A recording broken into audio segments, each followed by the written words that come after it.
अस्सलाम वालेकुम। I am Sultan Ali from MK preparation और मैथमेटिक्स की वीडियो लेक्चर सीरीज में आज हम डिस्कस करने जा रहे हैं ग्रेड 10 की मैथमेटिक्स का unit number 8 that is about projection of a side of a triangle. Chapter 7 तक वो रेगुलर चैप्टर्स थे जिनमें से ज्यादा क्वेश्चंस पेपर के पॉइंट ऑफ व्यू से इंपॉर्टेंट होते हैं।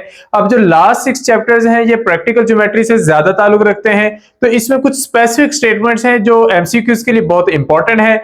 आज की इस वीडियो लेक्चर सीरीज में हम खास तौर पर उन थ्योरम्स को, उन स्टेटमेंट्स को आइडेंटिफाई करेंगे जिनमें से हमसे क्वेश्चन पूछा जा सकता है।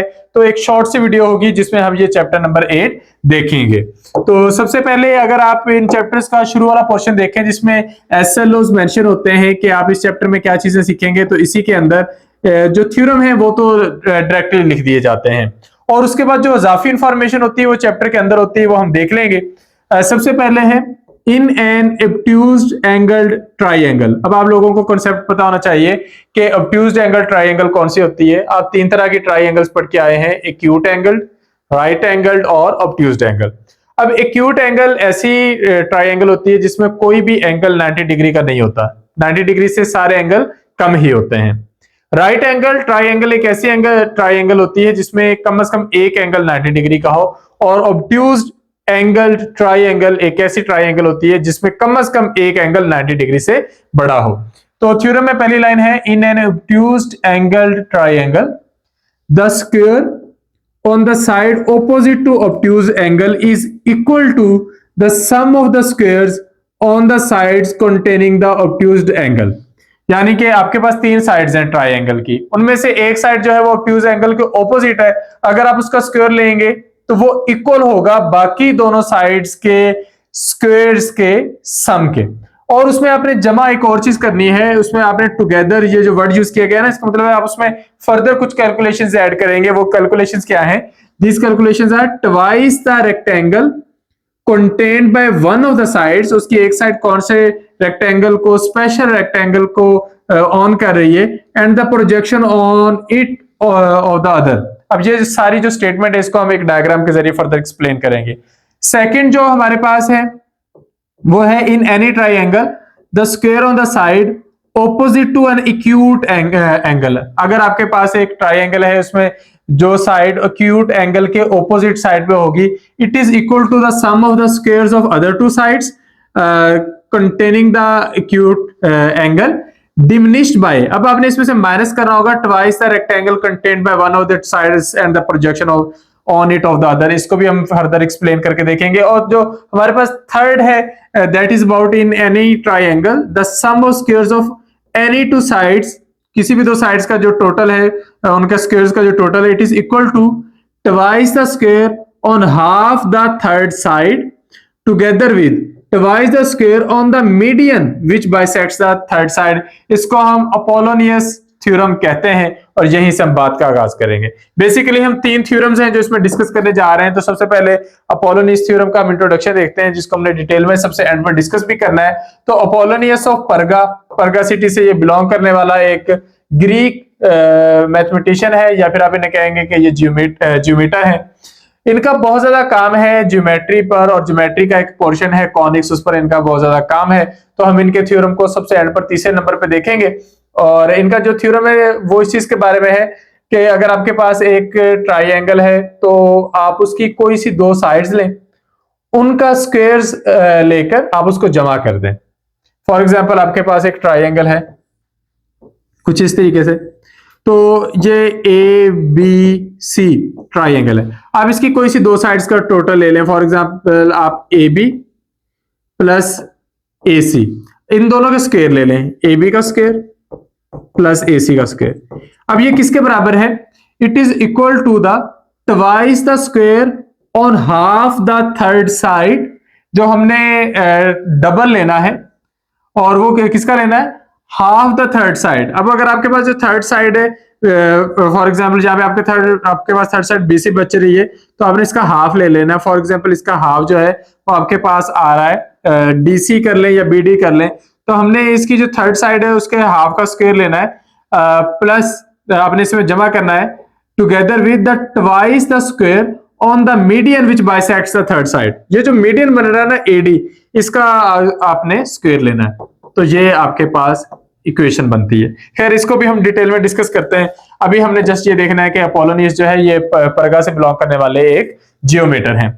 अच्छा, यही केस जो होता है अपोलोनियस थ्योरम का, इसको आप रिलेट कर सकते हो स्टीवर्ट थ्योरम के साथ। लेकिन स्टीवर्ट थ्योरम में ये जो आप बात करते हैं ना बाय मीडियन वाली, मीडियन उसमें नहीं आता, उसमें मीडियन की बजाय कोई भी अदर लाइन हो सकती है। तो ये हो गया इस चैप्टर का इंट्रोडक्शन। इस चैप्टर के इंट्रोडक्शन के बाद हम चलते हैं तीनों थ्योरम्स की तरफ बारी बारी। तो अपोलोनियस का जो थ्योरम है वो सबसे ज्यादा फेमस है। तो सबसे पहले उन्होंने मेंशन इसको किया है कि ये अगर आपके पास ये एक साइड है, ये एक साइड है, अगर आप इन दोनों का स्क्वायर्स लेंगे that will be equal to twice the this median. इसका आपने स्क्वायर लेना है और इसका जो थर्ड साइड है उसके हाफ का आपने स्क्वायर लेना है, चाहे बीडी का स्क्वायर ले लें चाहे डीसी का स्क्वायर ले लें। इसको हम एट द एंड प्रूव भी करेंगे। उससे पहले हमारे पास पहला थ्योरम है इन एन ऑब्ट्यूज्ड एंगल ट्राइंगल। अब ये आपके पास एक ऑब्ट्यूज्ड एंगल ट्राइंगल है, इसकी पहचान कैसे है कि इसका एक एंगल जो है वो आपके पास 90 डिग्री से ज्यादा है। तो ये एंगल आपके पास 90 डिग्री से ज्यादा है और इसकी ऑपोजिट साइड कौन सी बन रही है, ए बी।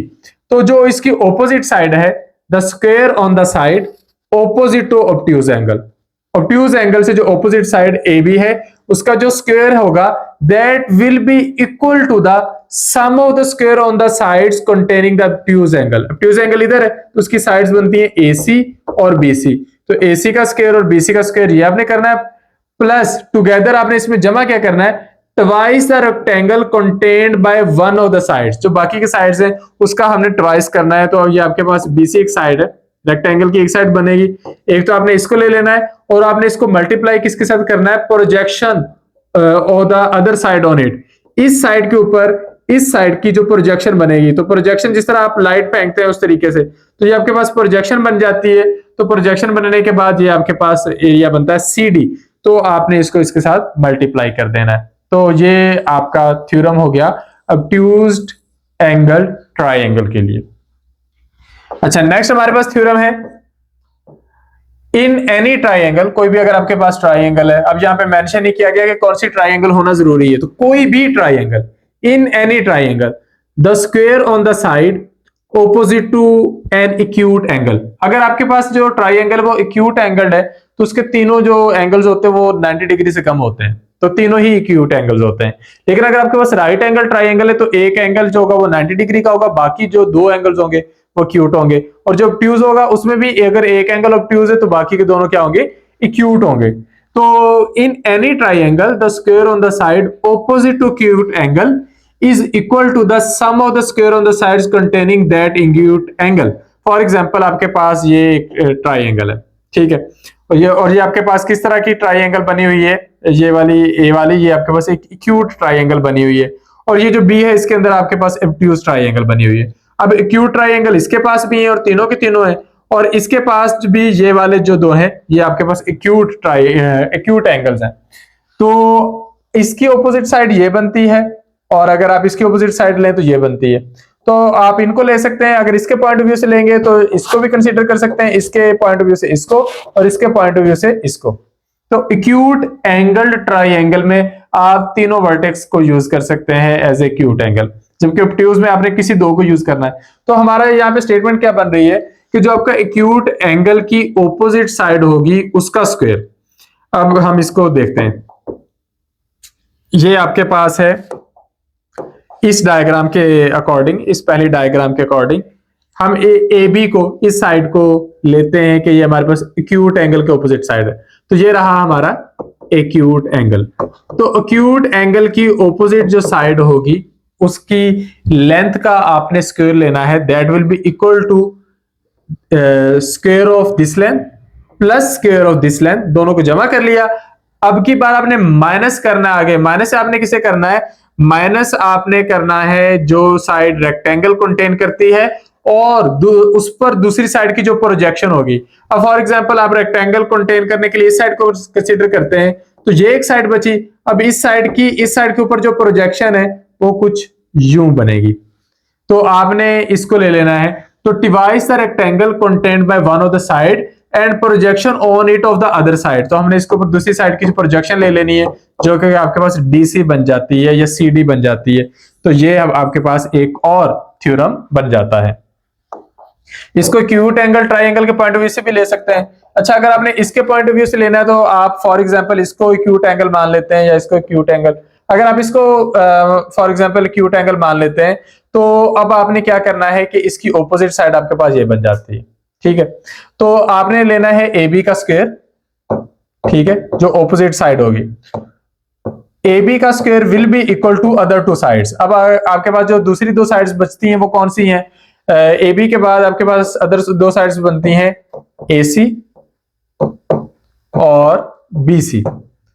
आप ए सी और बी सी दोनों का स्क्वायर लेंगे और इनमें से इसकी कैलकुलेशन में से आप माइनस करेंगे। अब आपने माइनस किसे करना है? कोई भी एक साइड, फॉर एग्जांपल हम बीसी को ही कंसीडर कर लेते हैं, उसका स्क्वायर, और इसका आपने क्या करना है? ट्वाइस में लेनी है वैल्यू। और इसको आपने मल्टीप्लाई किसके साथ करना है? इसको आपने मल्टीप्लाई करना है प्रोजेक्शंस के साथ। तो प्रोजेक्शन आप यू लाते हैं तो बीडी आपके पास प्रोजेक्शन बन रही है, तो बीडी का जो मेजरमेंट आएगी उसके स्क्वायर से मल्टीप्लाई करना है। तो ये आपके पास बन जाता है इस थ्योरम की इक्वेशन। थर्ड आपके पास थ्योरम है जिसे अपोलोनियस थ्योरम कहते हैं और यही सबसे ज्यादा फेमस है और इंपॉर्टेंट भी है। तो इसमें है कि आपके पास कोई ट्राइंगल है, the sum of square on any two sides, कोई सी भी दो साइड्स हैं। फॉर एग्जांपल ये आपके पास एक बन जाती है इस तरह triangle A B C.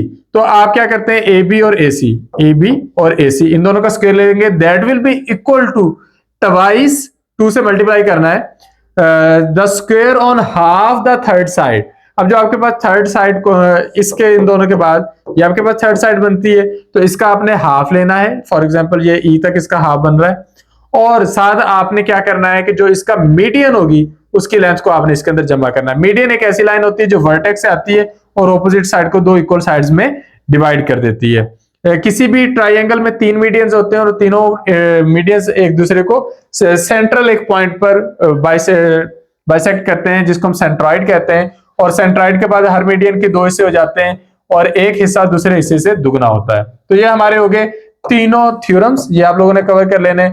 Median की डेफिनेशन कवर कर लेनी है। यहाँ पे इंट्रोडक्शन है, फिथागोरस कौन था? ग्रीक था। अपोलोनियस कहां से पर पैदा हुआ था? परगा में। और अपोलोनियस किसका नाम है? ये एक मैथमेटिशियन का नाम है, किसी सिटी टाउन या कंट्री का नाम नहीं है। तो यहाँ पर इस चैप्टर पे डिस्कशन कंप्लीट हो जाती है। उम्मीद है आपको सारी चीजें समझ में आई होंगी। फिर भी अगर आपको कोई क्वेश्चन हो तो आप कमेंट सेक्शन में पूछ सकते हैं। Thank you, Allah Hafiz.